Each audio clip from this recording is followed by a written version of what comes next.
My name is Bob Gorgoglione. I have a book that I put together beginning about a month ago. It's a compilation of essays from the Freeman magazine published by the Foundation for Economic Education. And the title of it is Essays on the Tyranny of Regulations, Licensure, and Permits. And subtitled, It's Past Time to Restore the Liberty of the Individual. In other words, because of licensing and permits and intensive government regulation, the individual is no longer free. They sometimes think they are, but we've had licenses and permits for so long that we've grown up with it, not realizing that we are not free. When you have to go, you know, it's like your public servants are telling you what to do. And how is it that a servant is telling the king how to run his life, or his business, or anything else? So, in other words, government officials, being our servants, are supposed to serve us. We don't serve them. And because of licensing and regulations, we are in effect serving the state. The state, in reality, owns our property, and you might even say our lives, because we can't do anything without first getting permission from them. And when you have to get permission, you are no longer free and independent, because you have to go and bow to them and say, is it okay if I add a window to my porch? And then they tell you, well, you got to get the blueprints, and you got to tell us, you know, all the details, what kind of materials you're going to use, and all this stuff before you even begin. And I call that raw tyranny. So I'd like to quote Albert Gallatin. He was the Secretary of the Treasury under Thomas Jefferson. I'll quote part of it. And he said here, this was under Jefferson, about 1810, industry in every respect, perfectly free and unfettered, every species of trade, commerce, art, profession, and manufacture being equally open to all without requiring any previous regular apprenticeship, admission, or license. Now that's amazing. This is on the federal level. And the reason why Jefferson and Gallatin felt this way is because they understood the importance of the freedom and liberty of the individual, and that's what their goal was, to maintain that and to enhance it, not to restrict it.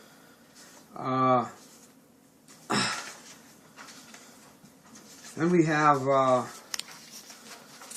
see here,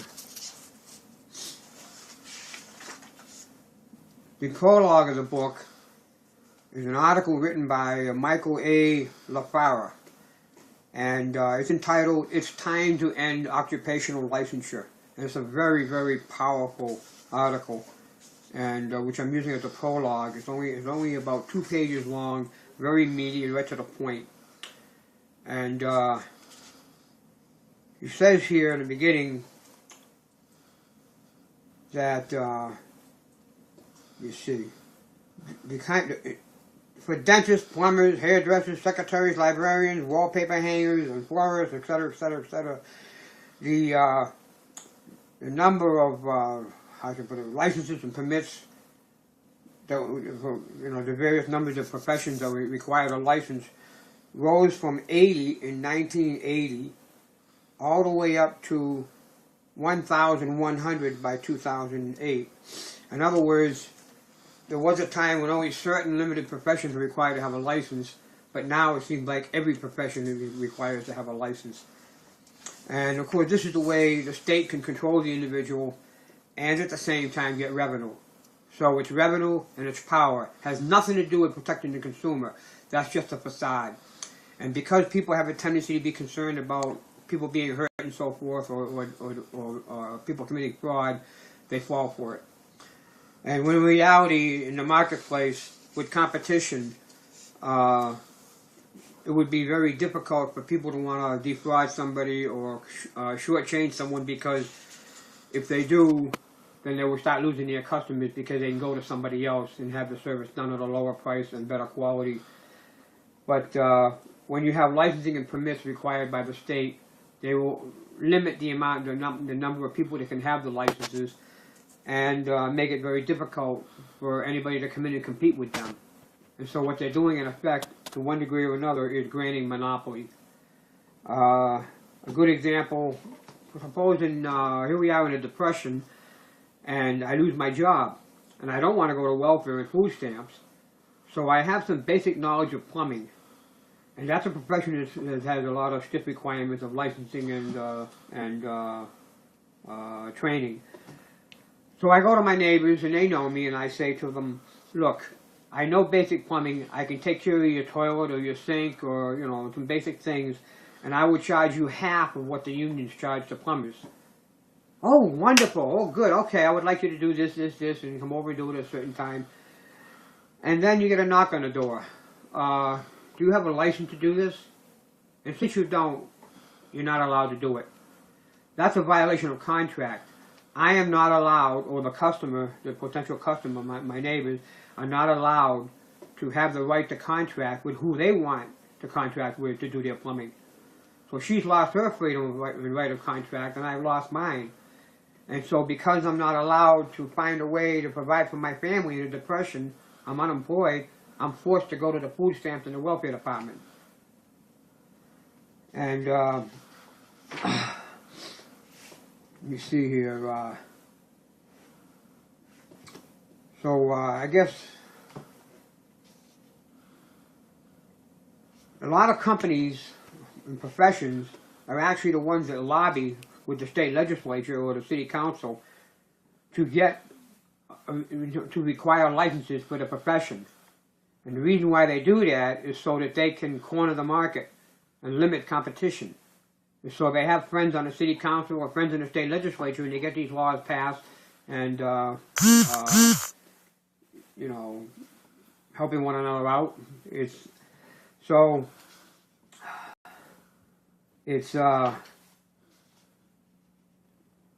There was a day when, for example, you want to build a house, and you want to build it a little at a time.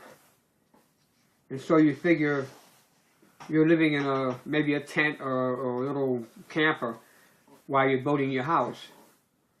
But then they come along, and the inspectors come along, and they say, well, the building inspectors, well, you know, you have to do it this way, and you got to do it that way, and you can't do this, and you're not allowed to be able to live in the camp or whatever, because that's not considered safe or habitable, you know, and you have children, and so therefore you're not allowed to do this. So what happens? He can't afford to build the house the way they want it to be built because of all the restrictions and requirements, and he can't afford to find a place to live. He has to live in a camper. So his life is ruined. And what it comes down to is, like I said before, we're not free anymore. You want to do something a certain way, build a certain way, you're not allowed to do it. And if your neighbor doesn't have a right to tell you how to build your house or how to take care of your children, how is it that when your neighbor becomes a bureaucrat, all of a sudden he's got powers he never had before? I have no right to give or delegate to government powers that I don't have a moral right to have for myself. If I don't have a right to force my neighbor to do certain things, neither does a bureaucrat, because he's just another human being like myself. And you know, this book is, I feel, because I've seen a lot of books over my life. I've been reading and studying for about 50 years. And it's not because I put it together, but I come to realize that there really is no book out there that will cover the concept of licensing and permits as being tyrannical and destructive of individual liberty. And again, the title of the book is Essays on the Tyranny of Regulations, Licensure, and Permits, subtitled It's Past Time to Restore the Liberty of the Individual. So, you know, and these things are in harmony with our Constitution. They're supposed to be a law to limit and control and restrict government and allow the individual to be free. Thank you.